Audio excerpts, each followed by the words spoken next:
Some airlines may ask you to cut down on your carry-on or be forced to check your bag. Yes, a smaller carry-on is now in order. That's not the only way airlines are trying to put the squeeze on you. Allison Cossack is here to tell us the bad news. You think you've mastered the art of packing light? Think again. Because in 2025, airlines are quietly changing the rules, and that innocent little carry-on you've always used might soon be flagged, denied, or slapped with an extra fee before you even make it past security. And here's the worst part. They're doing it in a way that most travelers won't even notice until it's way too late. Let's start with the dirty secret airlines never want to say out loud. They're not just flying people anymore. They're playing a game, a money game. And the battleground? Your luggage, that free carry-on you used to rely on.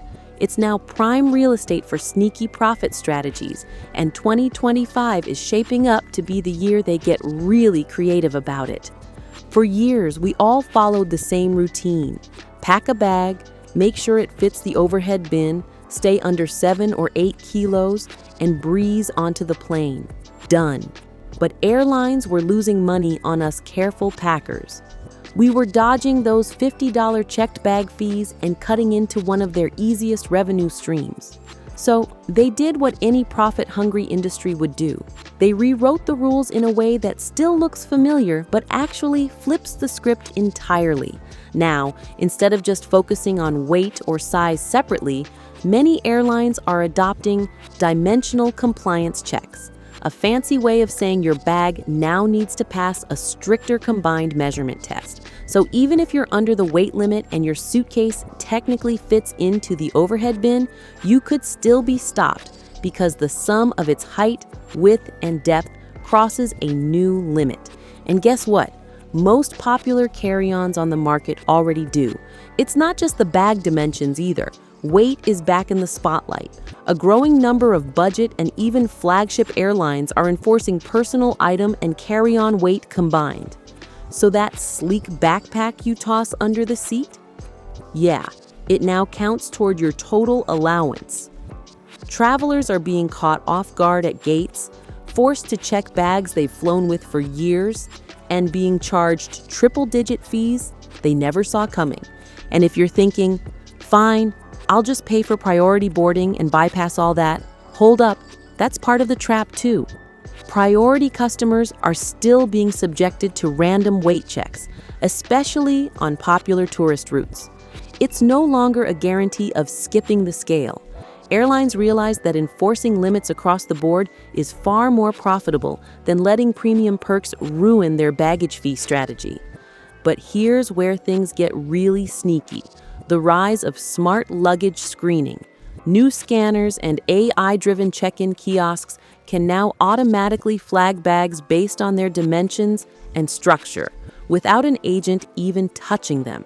These machines can identify if a bag is slightly overstuffed, if its frame expands beyond the limit, or if the contents are causing it to bulge. That means no more slipping through with a suitcase that's close enough. If the system flags you, you're going to the side desk, and that's where the fee party begins. It's not just size and weight anymore. Expansion zippers are on the radar too.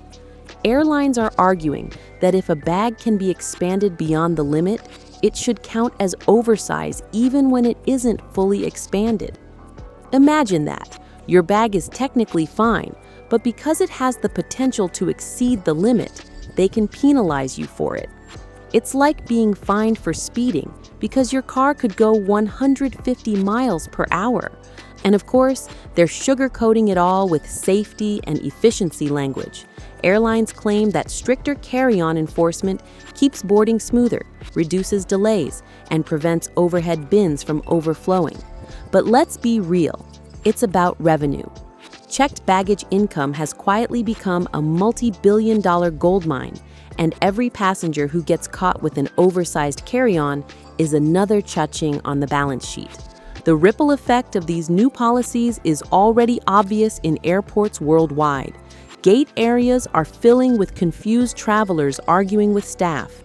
Security lines are slowing down because people are forced to reshuffle bags to meet sudden weight requirements. And that classic travel hack, wearing extra layers to lighten your luggage, is being targeted too. Some carriers are starting to weigh passengers with their personal item before boarding, meaning even your pockets and jacket could push you over the line. Another trend popping up in 2025 is what some travelers are calling phantom fees. This is where airlines advertise one carry-on size on their website, but use slightly smaller sizers at the gate. The difference is often just an inch or two, but that's enough to disqualify bags that technically meet the posted limit. Passengers have little recourse because the airline can claim the sizer is the final authority. It's a game of millimeters, and guess who always wins? And don't assume business or first-class passengers are safe either. Airlines have realized that standardizing enforcement across all classes creates fewer customer service issues and more profit. Even high-fare travelers are reporting surprise charges for bags that were never questioned before. The message is clear. If you're flying in 2025, no one is above the new rules. So what can you actually do about all this? Well, the smartest move is to stop assuming and start double-checking obsessively. Before every single trip, go straight to your airline's website and look up the exact carry-on dimensions and weight limits for that flight. Don't rely on what you remember from last time, and definitely don't trust what some luggage brand prints on the tag. Airlines are tweaking their policies so often now that something perfectly fine in July might suddenly be too big, too heavy, or too bulky by December. And when you're shopping for a new bag, skip anything that just says, "carry-on approved." That phrase is basically marketing nonsense these days. Instead, hunt for luggage built around the strictest airline-specific measurements you can find. Some smart travelers even keep a short list of their most used airlines and buy a bag that fits under the smallest of those limits, just to guarantee it'll pass every time. And if you really want to future-proof yourself, go for soft-sided cases with a bit of give, rather than rigid ones that can bulge and push you over the edge. A little extra homework and a few smart gear choices now can save you a very expensive headache later. Now here's where most travelers slip up. They assume the personal item rules are universal. They're not. In 2025, that free under-seat item has become the new battlefield. Many airlines have quietly shrunk the dimensions for what counts as a personal item, and it's catching people off guard. That backpack you've used for 5 years might suddenly be classified as a second carry-on, triggering a surprise fee at the gate. And they're ruthless about it. If it doesn't slide under the seat without force, it doesn't count, period. What's worse is that personal item weight limits are now merging with your main bag. So, if your combined total is over, even by a few hundred grams, you're in trouble.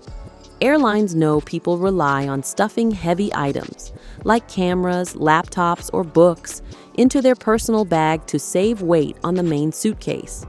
That loophole is rapidly closing. Some carriers are even scanning personal items at boarding to catch people trying to sneak through with overweight gear. It's a deliberate strategy, and a brutally effective one. Airlines know that by the time you're standing at the gate, sweaty from security, clutching your boarding pass, and counting down the minutes until departure, you're at your most vulnerable. You're stressed, you're tired, and the last thing you want is to hold up the line by arguing over 2 extra pounds or digging through your bag on the floor. They're banking on that exact moment of desperation. It's not about fairness, it's about friction. They intentionally design the situation to feel like you have no real choice. Repacking is messy, missing your flight is unthinkable, and suddenly that $65 oversized carry-on fee feels like the easiest way out. The more pressure they create, the more likely you are to just swipe your card and move on. It's a psychological play as much as a financial one, and airlines have mastered it. Then there's the rise of microcharges. These are small, almost invisible fees tucked into the booking process or check-in screens. You might see a $9 carry-on handling fee or a $12 bin space guarantee without realizing what it means. They're designed to make you feel like you're buying convenience when, in reality, you're just paying for what used to be free.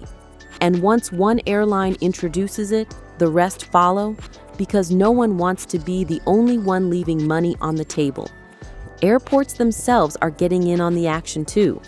Some are introducing luggage compliance stations before security, where passengers must pre-check their bags. If you don't pass there, you can't even proceed to the gate without paying for a checked option.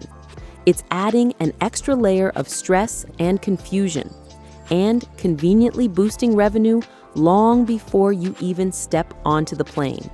And it doesn't stop there. Airlines are beginning to tie carry-on privileges to loyalty tiers. If you're not a frequent flyer or part of their credit card program, your bag might face stricter checks or lower limits. It's a subtle nudge to push you into signing up for programs you probably don't need. But it's also a clever way to separate passengers into two categories: those who pay for flexibility and those who pay for everything else. All these changes lead to one big takeaway: the golden age of free carry-ons is ending. What used to be a standard part of flying is now a complex maze of size charts, hidden policies, and revenue traps, and most passengers have no idea it's even happening until they're standing at the gate with their wallet out. So before your next trip, double-check your gear, learn the latest rules, and plan ahead, because ignorance is expensive, and in the world of modern air travel, it's the costliest mistake you can make. If you found this guide helpful, make sure you stick around for more insider travel breakdowns like this. Trust me, next time airlines change the rules, you'll want to be the first to know, not the one paying at the gate. Like, comment, and subscribe so you never miss a travel tip.